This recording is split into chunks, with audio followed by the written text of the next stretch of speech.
हम लोगों ने अवकलन पढ़ लिया है, अब समाकलन स्टार्ट करें ना। अवकलन का पार्ट बाय पार्ट पूरा पढ़ लिया, तो आज हम लोग समाकलन स्टार्ट करते हैं। तो पहले समझते हैं समाकलन है क्या, है ना, और समाकलन का प्रयोग कहाँ पर है, समाकलन आखिर हम लोग पढ़ते क्यों, समझ गए ना।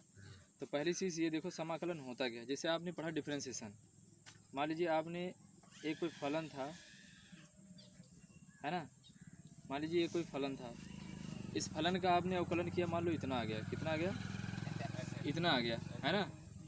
देखो जो अवकलन का व्युत्क्रम होता है वही समाकलन कहलाता है ना। अवकलन का व्युत्क्रम क्या कहलाता है, समाकलन। समाकलन अगर इतने का अवकलन इतना है तो इतने का समाकलन इतना हो जाएगा, कोई दिक्कत। यानी ये ऐसे अगर हम कर दें,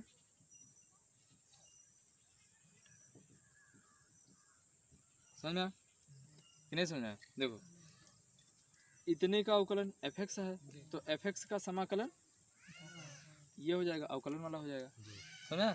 तो अवकलन का व्युत्क्रम होता है, ये जो ऐसे सिंबल लगा हुआ है ऐसे, ये अवकलन का चिन्ह है, किसका, नहीं समाकलन है, किसका चिन्ह है, ये समाकलन का चिन्ह है ना, समझ में गया।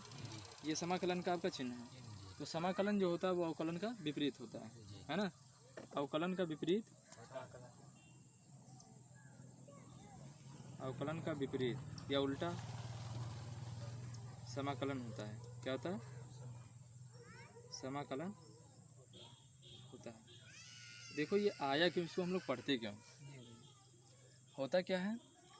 अगर हम आपसे कह दें कोई बड़ा एक जगह है, पहाड़ी हिली एरिया है, क्या है, हिली एरिया मतलब पहाड़ी क्षेत्र है, और जहाँ पर आपको ऐसे ऐसे पता है अनड्यूलेशन एरिया, कहीं ऊबड़ खाबड़ है ना, कहीं ऊंचा कहीं नीचा, ऐसे ऊंच खाल कहीं दिया हुआ है, और आपसे कह दिया कि आप ये बताओ कि इसका क्षेत्रफल कितना है। तो इसका क्षेत्रफल आप कैसे निकालोगे, या तो इसको आप रेक्टेंगल बनाओगे या सर्कुलर बनाओगे, है ना, ऐसे ऐसे कई छोटे छोटे पार्टों में काट के इसको क्या बना दो, आयत बना करके क्या करोगे, आयत बना लो। इसे छोटे छोटे पार्टों में कटोगे, आयत नहीं बन जाएगा इसे, तो आयत का क्षेत्रफल आप निकाल सकते हो। तो इस आयत का क्षेत्रफल, इस आयत का क्षेत्रफल, इस आयत का क्षेत्रफल, यानी जितना भी एरिया है सभी के छोटे छोटे पार्टों को काट करके आप क्या करोगे, जोड़ोगे, तब जाके आप उस पूरे एरिया का क्षेत्रफल मिलेगा।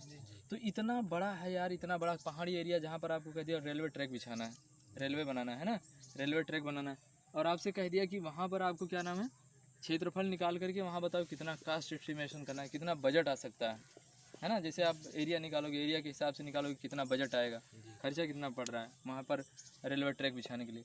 तो छोटे छोटे पार्टों का आप निकालोगे, निकालने के बाद इस छोटे से पार्ट का, इस छोटे से पार्ट का बहुत सारे छोटे छोटे पार्ट उलाओ, पता नहीं कितना समय, बरसों बीत जाएंगे, है ना, बरसों बीत जाएंगे, लेकिन आप कैलकुलेशन नहीं कर पाओगे। जो पढ़े लिखे लोग नहीं होते यही सब करते हैं। उसके बाद तब आया इंटर में इंटीग्रेशन।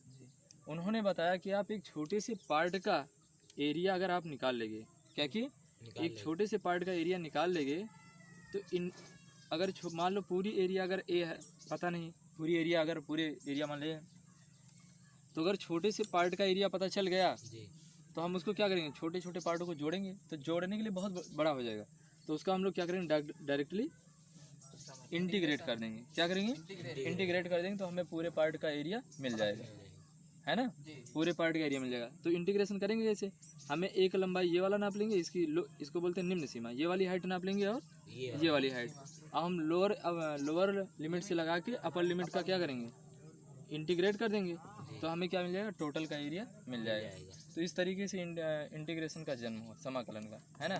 बेलन वेलन होता है, बहुत बड़ा बेलन दे दिया आपसे, आप निकाल नहीं पा रहे हो उस बड़े से बेलन का आयतन, तो आप क्या करोगे, थोड़े से पार्ट का कट करके आयतन निकाल करके इंटीग्रेट करके आप बड़े बेलन का आयतन निकाल सकते हो। बेलन का आयतन निकालने के लिए हो गया सिलेंडर, हो गया मतलब सिलेंडर, और वैल्यूम ये क्या नाम, स्फीयर हो गया, बहुत सारी चीज़ है ना, बहुत सारे जो उसका आप एरिया और वो निकाल सकते हो। जैसे बड़ा सा एक त्रिभुज दे दिया, एरिया निकालना है ना, तो आप इसका प्रयोग करके निकाल सकते हो। तो यहाँ से आपका ये आया, ठीक है ना, यहाँ से आपका ये वाला समाकलन आया, क्लियर। अब देखो समाकलन तो समझ में आ गया क्या होता है ना। समाकलन का प्रयोग हम लोग क्यों करते हैं, छोटे पार्ट्स का अगर पता होता है, एरिया वैल्यूम कुछ भी पता होता है, तो हम समाकलन के द्वारा उसके बड़े पार्ट्स का निकाल सकते हैं, है ना।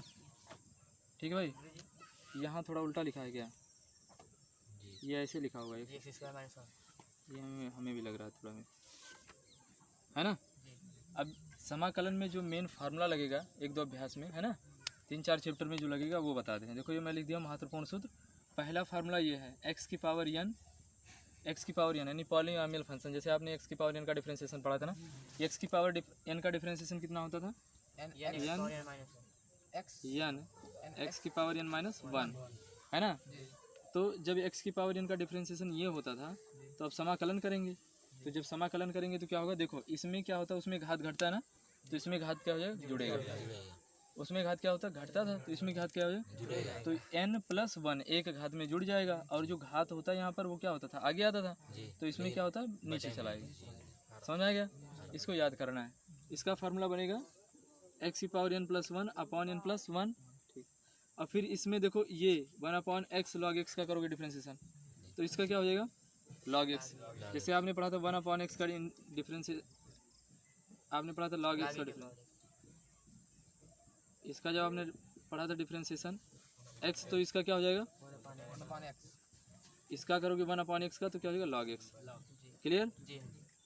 फिर उसके बाद आ जाओ e की पावर x का जब डिफरेंशिएशन करोगे तो क्या हो जाएगा, e की पावर x का क्या होगा, e की पावर x ही रहेगा, है ना। और इंटीग्रेशन a की पावर x dx का करोगे तो a की power x upon log e, है ना। और cos x का क्या होता है, sin x। जैसे आपने पढ़ा था उसमें sin x का क्या होता था, cos x, तो cos x का क्या हो जाएगा, sin x। और sin x का डिफरेंशिएशन क्या, माइनस cos x, है ना। तो अब याद कर सकते हो ना, ये देखो sec स्क्वायर का हो जाएगा tan x, आपने पढ़ा था tan x का sec स्क्वायर x, है ना। उल्टा होता है, जस्ट मैं बता दिया। cosec स्क्वायर x का क्या हो जाएगा, माइनस cot, क्योंकि cot का आपने पढ़ा था माइनस cosec स्क्वायर x, पढ़ा था नहीं पढ़ा था डिफरेंशिएशन में। डिफरेंशिएशन का उल्टा है, तो sec x into tan x इसका हो जाएगा। अच्छा एक चीज़ ये दिमाग में आना चाहिए, जैसे उसमें कोई कांस्टेंट जुड़ा रहता है, जैसे x की पावर n प्लस c, अगर कोई अचर पद क्या हो, जुड़ा हो, क्या जुड़ा हो, अचर पद, तो उसका डिफरेंशिएशन क्या होता है, जीरो होता है। अगर कोई भी अचर पद जुड़ा होता है तो उसका डिफरेंशिएशन क्या होता है, जीरो होता है। बट इसमें देखो, अगर इसमें कोई भी अचर पद नहीं है, यहाँ पर है कोई अचर पद नहीं है, इसलिए जब अचर पद नहीं है तो इसका मतलब इसमें जीरो जुड़ा हुआ है। क्या जुड़ा हुआ है, जीरो। तो जीरो का इंटीग्रेशन क्या होगा, c, कोई अचर पद आ जाएगा, है ना। जैसे उसमें अचर पद का जीरो होता था, तो जीरो का इसमें क्या हो जाएगा, अचर पद हो जाएगा। क्लियर। तो हर एक इंटीग्रेशन जब हम करेंगे तो हर एक में क्या होता है, एक कांस्टेंट जुड़ जाएगा, प्रत्येक में एक कांस्टेंट जुड़ेगा, है ना।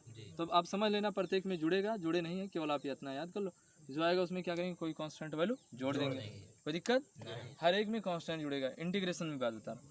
फिर इसका देखो इतना हो जाएगा, 1/1 माइनस इसका होता है साइन इनवर्स x होता है, माइनस 1/√1 माइनस एक्स स्क्वायर का माइनस कॉस इनवर्स x होता है, माइनस नहीं होता है। 1/1 प्लस एक्स स्क्वायर का क्या होता है, tan इनवर्स x, है ना। माइनस 1/1 प्लस एक्स स्क्वायर का क्या होता है, cot inverse x। 1/x root का एक्स स्क्वायर माइनस 1 dx बराबर sec inverse x, minus x under root x square minus 1 dx बराबर क्या होता है, कॉसेक इनवर्स x होता है। तो आपको ये फार्मूला पूरा याद होना चाहिए, है कि नहीं। क्लियर। देखो उसमें जो हम लोग अवकलन करते थे उसमें होता था डी डी एक्स होता था ना, डी डी एक्स होता था, डिफरेंशिएशन ऑपरेटर, है ना। और इसमें जो ये डी एक्स लिखते हैं, डी एक्स ये क्या है, ये इंटीग्रेशन ऑपरेटर है। क्या है, इंटीग्रेशन ऑपरेटर। कोई दिक्कत, समझ में आ गया ना। देखो अब कुछ न्यूमेरिकल करते हैं, ठीक भैया। ये पहला क्वेश्चन दिया, ये दूसरा क्वेश्चन दिया, तीसरा क्वेश्चन दिया, चौथा क्वेश्चन दिया। सबका कहा कि हमें क्या करना है, समाकलन करना है। सबका हमें क्या करना है, समाकलन करना है। तो बहुपदीय फलनों पर आप जान लो, बहुपदीय का मतलब बताया था जिसमें एक्स की पावर में दिया हो ना, एक्स की पावर दिया हो, वाई की पावर कुछ दिया हो, एम की पावर कुछ दिया हो। बहुपदीय फलन में आप ये वाला फार्मूला लगाएंगे, यही तो बहुपदीय फलन का है। ये फार्मूला क्या था, एक्स की पावर n+1 अपॉन, है ना। तो ये देखो ये बहुपदीय फलन, ये इसमें एक्स वाला, इसमें एक्स वाला, ये ट्रिग्नोमेट्रिकल फंक्शन है, त्रिकोणमितीय फलन है ना, इसमें त्रिकोणमिति वाला लगा देंगे, है ना। तो पहले हम लोग ये वाला हल करते हैं, पहला क्वेश्चन सॉल्व करते हैं। तो पहला क्या करना है, एक्स की पावर 5 dx, इसका इंटीग्रेशन करना है। तो इसका इंटीग्रेशन कैसे करेंगे, ये वाला फार्मूला लगाएंगे, एक्स की पावर n, तो एक्स की जगह पर एक्स और n की जगह पर कितना हो गया, 5। तो 5 + 1 बटे 5 + 1 प्लस c, बता दें कांस्टेंट जुड़ रहा है। चलो लास्ट में जोड़ दे रहे हैं अभी। तो x की पावर 6 अपॉन का 6 प्लस का c, समझ में आया कि नहीं आया, बस यही हो गया, है ना। पहला वाला सॉल्व हो गया, कोई दिक्कत है। इसमें बताया ना एक कांस्टेंट जुड़ेगा हमेशा, क्योंकि उसमें कांस्टेंट का जीरो होता था, तो इसमें जीरो का कांस्टेंट होगा, उल्टा चलता है इंटीग्रेशन, है ना। दूसरा प्रश्न देख लो आप, इंटीग्रेट किसका दिया हुआ है ना। तो सबसे पहला काम तो रूट हटाना पड़ेगा भाई, क्योंकि हम रूट का नहीं जानते हैं। रूट का जानते नहीं, एक्स की पावर इनका जानते ना, तो रूट हटा दो तो इसको क्या लिख सकते हो, बताया था रूट में रहता है ना, यहाँ 2, यहाँ कुछ नहीं दिया तो 2 मानेंगे, 3 दिया रहेगा तो 3, अगर यहाँ ऐसे लिखा हुआ है तो यहाँ 2, तो 2 रहेगा तो 1/2, अगर यहाँ 3 लिखा होता तो 1/3, 4 लिखा होता तो 1/4। अब तो समझ में आ गया होगा ना। फिर हो जाएगा dx। अब इस पर वही फार्मूला लगाओ ये वाला, तो हो जाएगा x और 1/2 प्लस का 1/1/2। कोई दिक्कत नहीं, समझ में आया? तो अब इसको सॉल्व करो तो ये हो जाएगा x की पावर 3/2 और ये हो जाएगा 3/2, और इसको आप ऊपर लेके जाओ तो 2/3 x की पावर 3/2 प्लस ही हो गया कि नहीं हुआ? कोई दिक्कत? अब तीसरे प्रश्न पे आ जाओ, इंटीग्रेट 1/x² इंटू, तो ये हो जाएगा x की पावर -2 dx। ऐसा क्यों लिखा? क्योंकि यार बटे का थोड़ा जानते हो, 1/x की पावर n का नहीं जानते हो। आप x की पावर n का जानते हो तो हमेशा x की पावर n के रूप में बना लो, जी गुरुजी। है ना, हमेशा x को ऐसे रखोगे, बटे में नहीं रखोगे। तो अब ये कितना हो जाएगा, x की पावर -2 प्लस 1/-2 प्लस 1 जी गुरुजी। और प्लस, सी तो x की पावर -1/-1, तो इसको नीचे ले आओ, माइनस में है तो क्या हो जाएगा 1/x, लेकिन -1 से भाग करोगे तो माइनस नहीं रहेगा। समझ में आ गया कि नहीं है? बोलो भाई। तो ये इसका हो गया। अब एक कोशिक वाला का कर लेते हैं, मिटा दे इसको। मैं क्या काम करता हूँ, पूरा चैप्टर वाइज आपका लगवा दूंगा, है ना, प्ले लिस्ट बना के। चौथा प्रश्न देखो,